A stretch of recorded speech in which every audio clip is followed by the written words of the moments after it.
12 smart city தமிழ்நாட்டுக்கு மட்டும் மோடி அவர்களால் கொடுக்கப்பட்டது.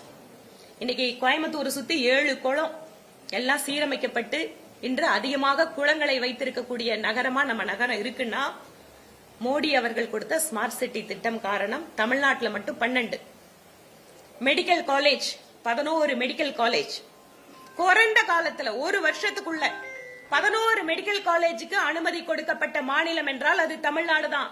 இந்தியாவிலேயே வேற எந்த மாநிலத்துக்கும் 11 மெடிக்கல் காலேஜ் ஒரே நேரத்தில் கொடுக்கல. கோயம்புத்தூர்ல டிஃபென்ஸ் காரிடார் கோயம்புத்தூர் இணைக்கப்பட்டது மட்டும் இல்ல, இந்தியாவிலேயே நம்ம பக்கத்துல இருக்கிற கொடிசியாவுக்கு 20 கோடி ரூபாய், ஏன்னா நான் அதுக்கு நேரடி சாட்சி. இந்தியாவிலேயே டிஃபென்ஸ் இன்னோவேஷன் ஹப் என்பது கோயம்புத்தூரில் தான் உள்ளது. மோடி அவர்கள் தான் கொடுத்தார். பாம்பன் பிரிட்ஜ் ஓபன் பண்ண வரும்போது பிரதமர் மோடி அவர்கள் 8300 கோடி ரூபாய் அளவிற்கு அன்றைக்கு திட்டங்களை அறிவித்தார்.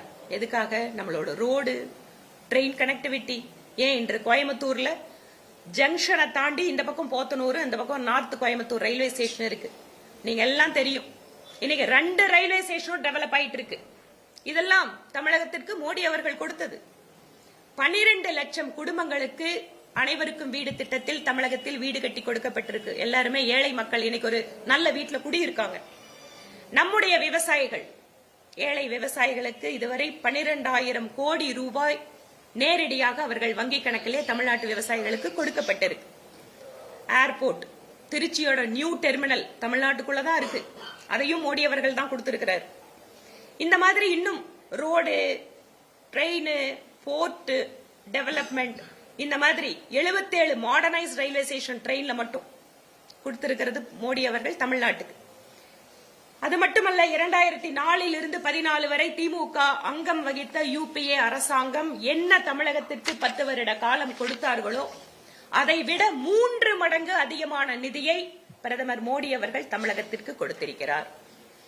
அதனால என்ன கொடுத்தாருன்னா கொஞ்சம் கொடுக்கறத சரியாக தமிழக மக்களுக்கு எடுத்துட்டு போகணும் அப்படிங்கிற எண்ணம் இருந்தால், அல்லது மத்திய அரசாங்கத்தோடு என்னவெல்லாம் திட்டங்களை தமிழ்நாட்டு மக்களுக்கு நாம வாங்கி கொடுக்கலாம் அப்படிங்கிற உண்மையான அக்கறை இருந்திருந்தால், நேற்று பிரதமர் வந்திருக்கின்ற பொழுது ஒரு புரோட்டோகால் படி மாநிலத்தோட முதல்வர் நேரில் கூட வந்து பேசியிருக்கலாம்.